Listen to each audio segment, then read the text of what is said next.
Hello, hello la famille, hello my people, bienvenue dans notre chaîne. Je vous accueille tous au nom de notre Seigneur Jésus-Christ. Cette vidéo va partir dans 3 jours et pour le premier jour, c'était la routine du soir. Et comme vous voyez, les enfants sont déjà au lit.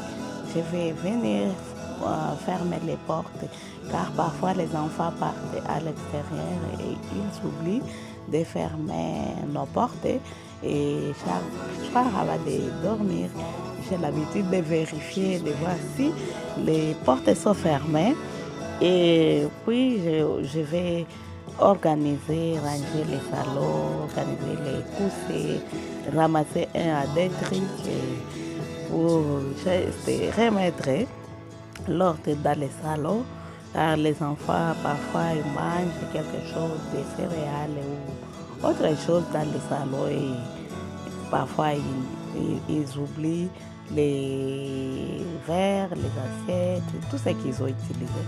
Et ce que je fais souvent les soirs, je ramasse tout ce que je vois que ça ne convient pas pour les remettre à leur place. Par exemple, ces papiers, les enfants aiment dessiner beaucoup, mais des enfants aiment beaucoup dessiner. C'est pourquoi dans ma maison, les papiers ne manquent pas. On achète des rouleaux de papier, les enfants vont terminer seulement à dessiner ou à écrire. Ok, on leur encourage à dessiner comme ça, peut-être on ne sait jamais, peut-être ils seront des dessinateurs, on ne sait jamais. Et j'ai remis seulement de l'ordre. Comme vous voyez, j'ai déjà enlevé mes décorations de Noël, mais je n'ai pas enlevé les coussins. Ce que j'ai fait, j'ai retourné seulement.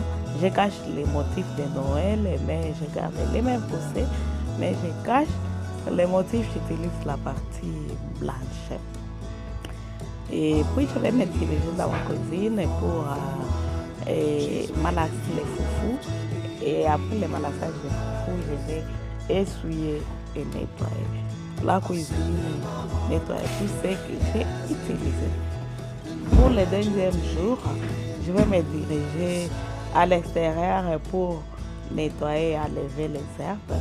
Comme je vous ai dit, on est en train de travailler à l'extérieur déjà et il y avait beaucoup d'herbes là-bas car on savait qu'on va travailler là-bas, on ne coupait plus d'herbes et les herbes étaient grandies vraiment car les gens qui vont travailler sont venus, ils ont coupé les herbes, mais pour jeter la salle, ils nous ont demandé d'ajouter encore une fois $200. Je m'étais dit que je ne peux plus ajouter de l'argent, je vais les ramasser et jeter moi-même. C'est pourquoi pour le deuxième jour, vous allez me voir à l'extérieur en train d'enlever toutes ces herbes-là. Je vais les amener au poubelles. Je vais me diriger dans ma cuisine aussi pour enlever la nourriture que les enfants ont laissée ce soir. Puis je vais malasser les foufous et je vais continuer avec les restes.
Ici chez moi, on mange les foufous chaque jour. Moi et mon mari, on mange beaucoup de foufous.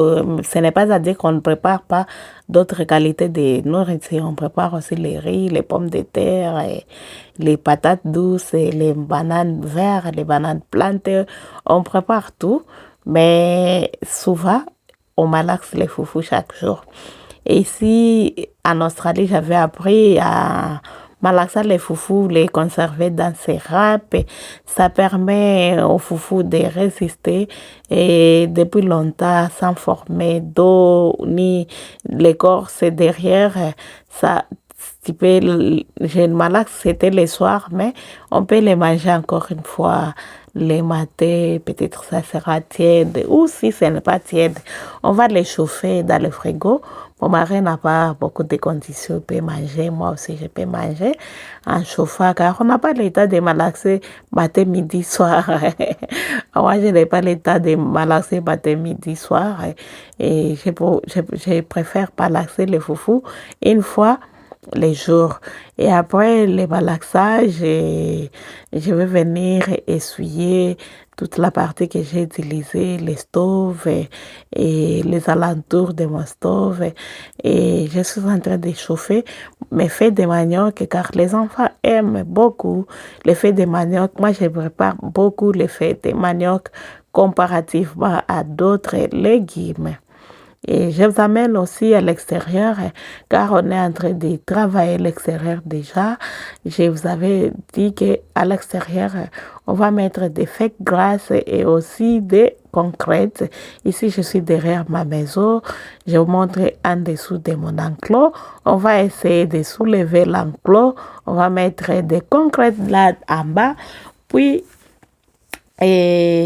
j'étais venue arroser mes fleurs que je vais utiliser pour la décoration de mon Deva.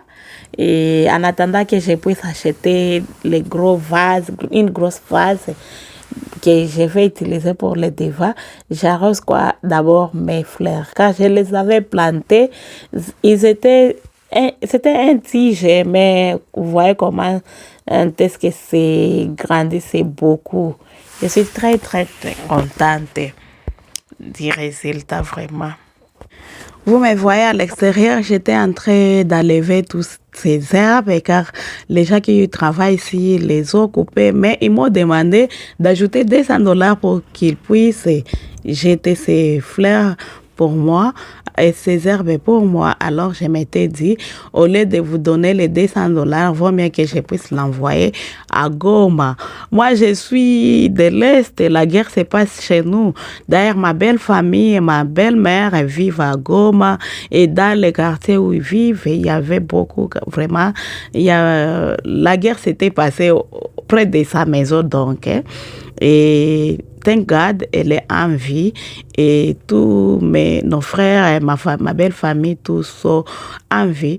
Mes parents vivent à Bukavu et comme vous le savez que la guerre se dirige vers notre province, mais on ne se laissera jamais faire. On sera debout pour combattre contre l'ennemi. Pour les gens qui ne connaissent pas bien ce qui se passe, on avait accueilli ces gens-là comme des réfugiés avec notre esprit accueillant des Congolais. On les avait donné des terres, on les avait donné des champs, des animaux, on les avait tout donné, mais à force de tout vouloir, ils commencent à nous tuer, à violer nos mamans, à piller nos richesses, à s'accaparer nos terres en disant qu'ils sont des vrais Congolais. Nous sommes des réfugiés ici en Australie et jamais on ne viendra pas réclamer des terres ici car on sait qu'on est venu de quelque part, on est immigré de quelque part et les gens là, on n'est pas prêt à oublier ce qu'ils nous ont fait. On n'est pas prêt à oublier ce qu'ils nous ont fait. Ils continuent à nous tuer. La dernière fois, ils ont tué 30 000 personnes, 3 000 personnes à Goma, sans compter les gens qui sont tués à Bunagana, à Masisi, à Rutshuru, à Kishiche, à Rubaya, partout où ils sont partis. Mais on ne se laissera pas faire. Je vais préparer les amarantes mélangées au feuilleté et je vais les couper en petits morceaux. Puis, je vais les préparer. Les feuilletés aussi, je vais enlever toutes les têtes.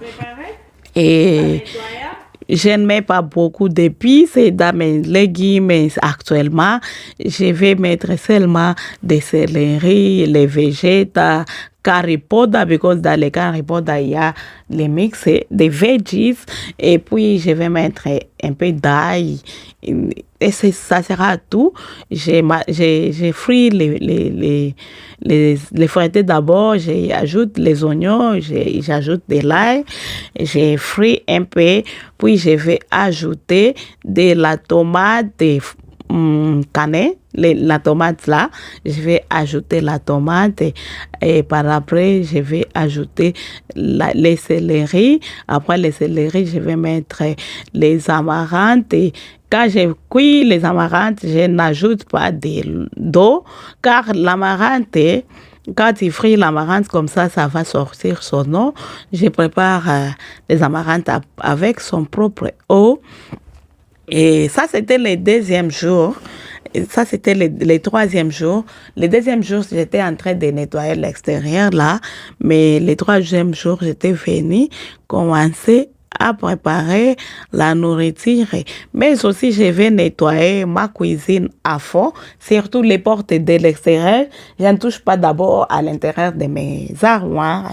J'ai vérifié les armoires à l'intérieur sont encore propres, mais ça demande une bonne organisation, car je n'ai jamais fait une organisation proprement dite depuis qu'on est déménagé. Vous voyez que c'est une année et plus qu'on est déjà dans la maison, mais l'organisation et les rangements ou les furnishing the house took time.